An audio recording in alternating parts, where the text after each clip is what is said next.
1989, Baltimore.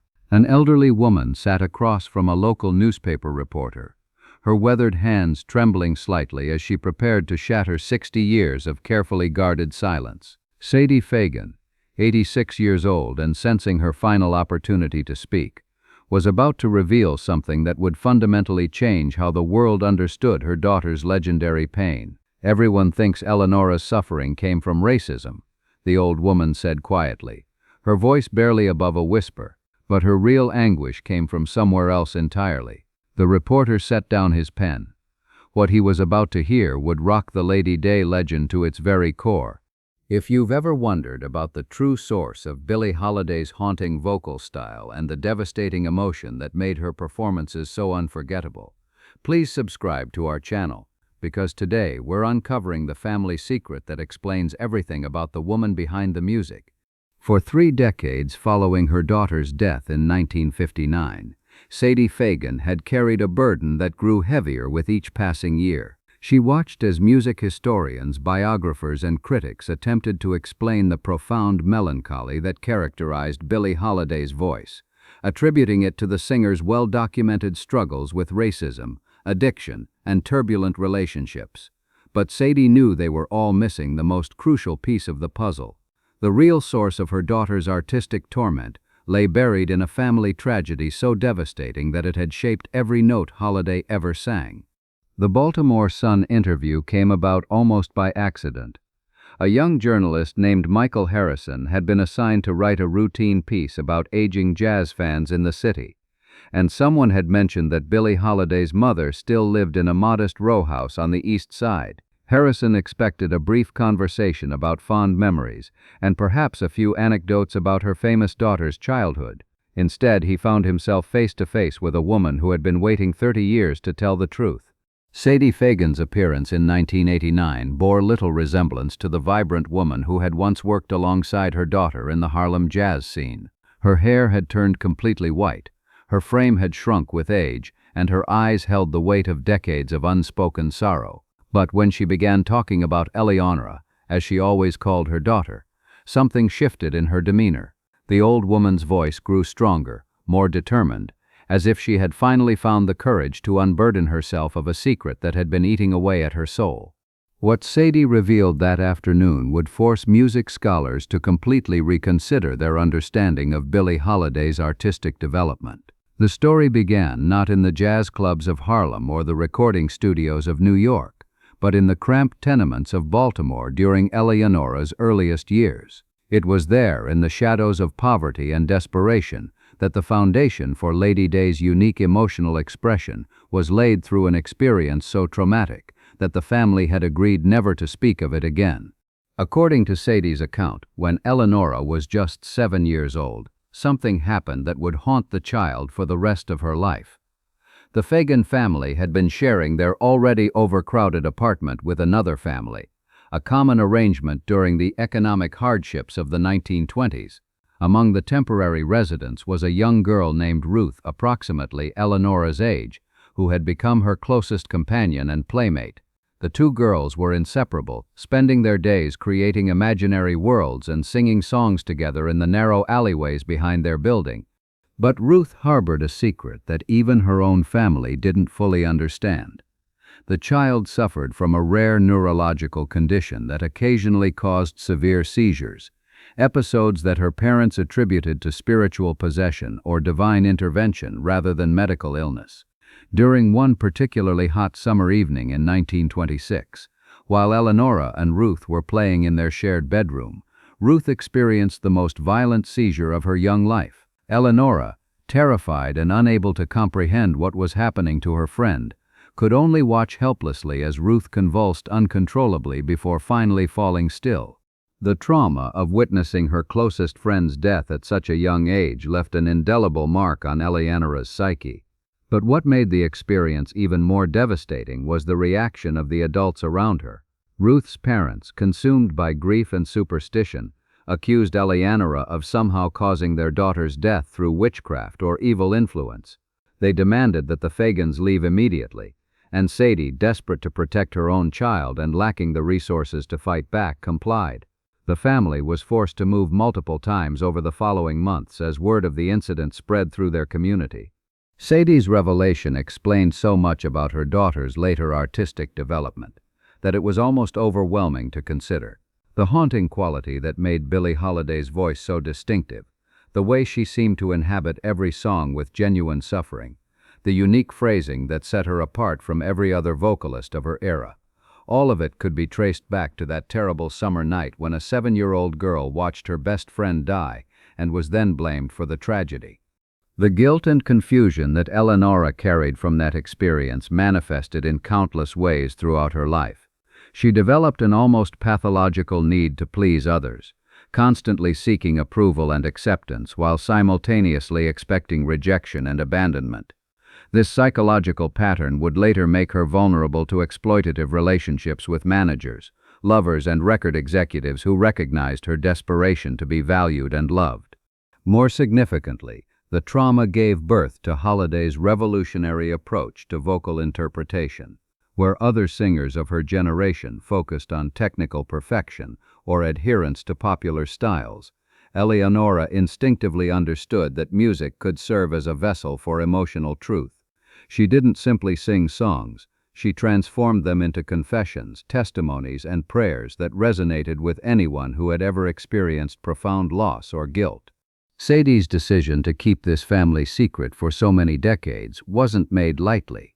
She understood that revealing the truth about her daughter's childhood trauma would invite scrutiny and potentially damage Eleonora's carefully constructed public image.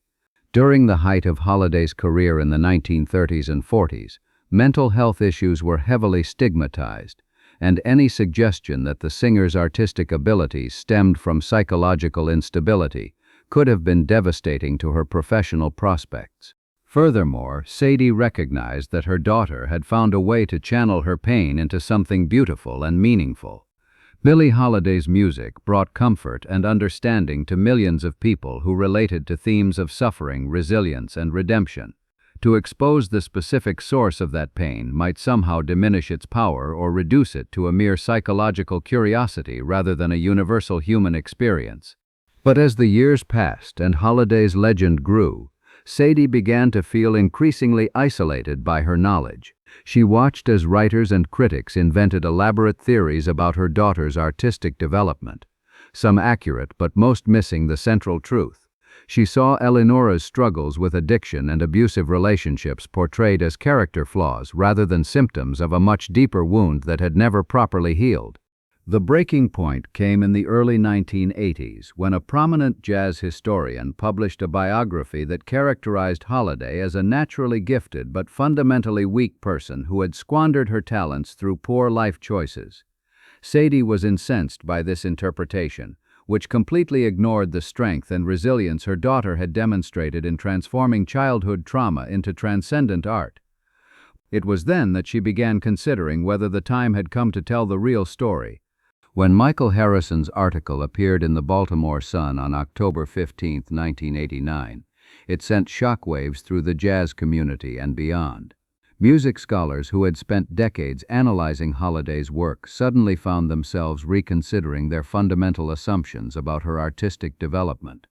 The revelation that her distinctive emotional approach stemmed from a specific childhood trauma rather than general life hardships provided new insights into songs that had been analyzed countless times before. Strange Fruit, Holiday's most famous and controversial recording, took on additional layers of meaning when viewed through the lens of Sadie's revelation. The song's powerful indictment of lynching and racial violence had always been understood as a product of Holiday's experiences with racism, but now it became clear that her connection to the material ran even deeper. The image of a young life cut short, of innocence destroyed by forces beyond anyone's control, resonated with her own memories of watching Ruth die while being powerless to help. Similarly, God Bless the Child, a song Holiday co-wrote and considered one of her most personal statements, revealed new depths when understood as the expression of someone who had learned early in life that security and happiness could disappear without warning. The lyrics about self-reliance and the dangers of depending on others reflected not just Holiday's experiences with unreliable adults during her career, but her childhood realization that even the closest relationships could end in devastating loss. The jazz community's response to Sadie Fagan's revelation was swift and profound. Within months of the Baltimore Sun article's publication, several major music publications had commissioned follow-up pieces exploring the implications of this new information.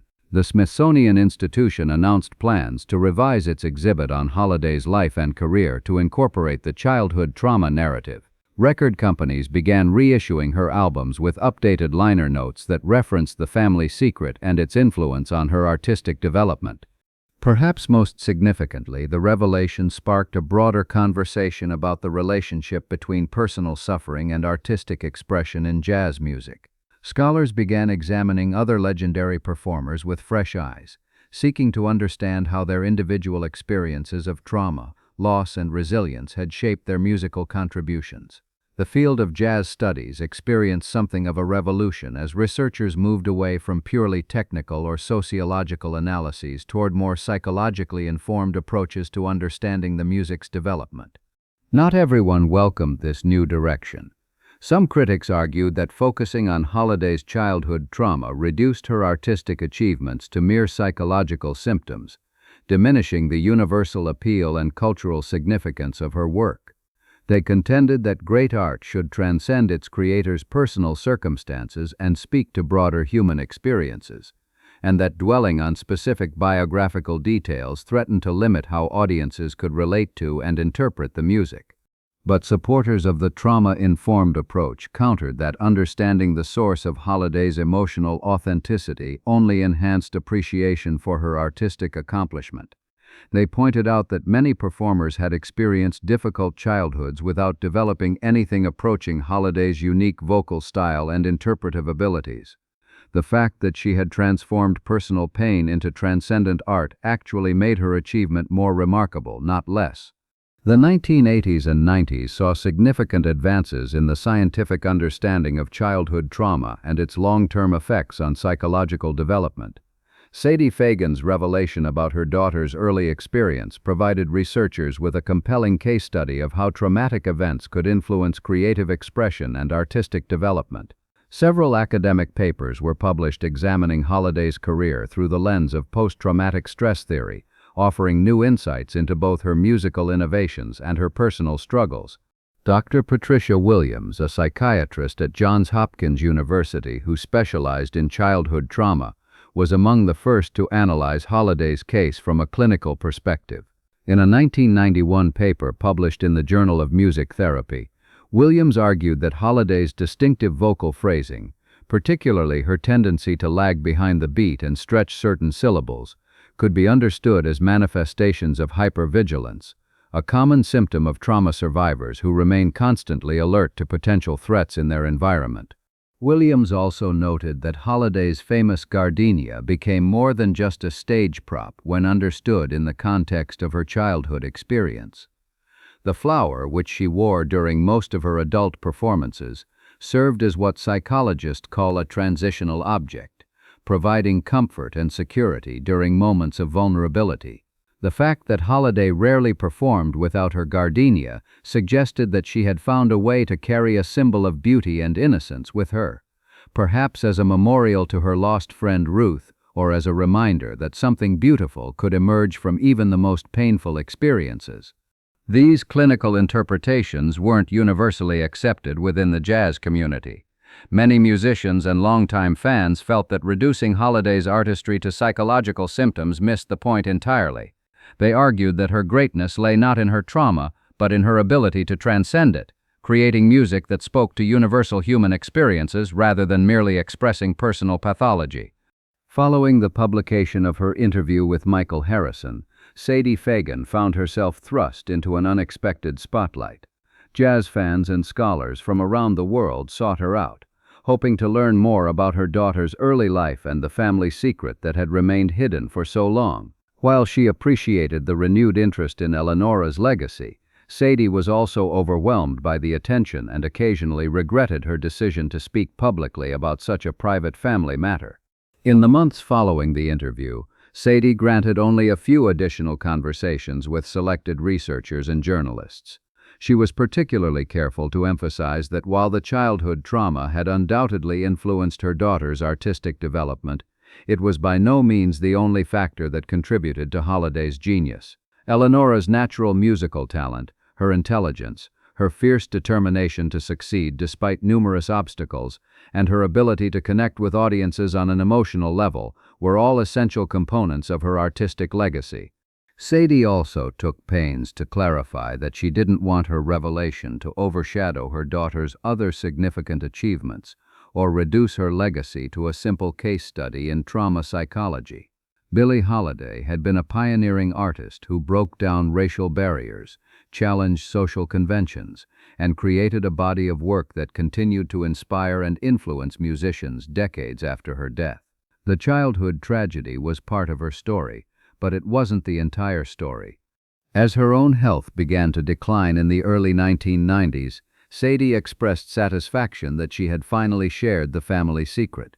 She felt that the truth, difficult as it was, provided a more complete understanding of her daughter's life and work. She also hoped that other families dealing with childhood trauma might find some comfort in seeing how even the most devastating experiences could be transformed into something meaningful and beautiful. Sadie Fagan passed away in 1993, 4 years after her explosive interview with the Baltimore Sun.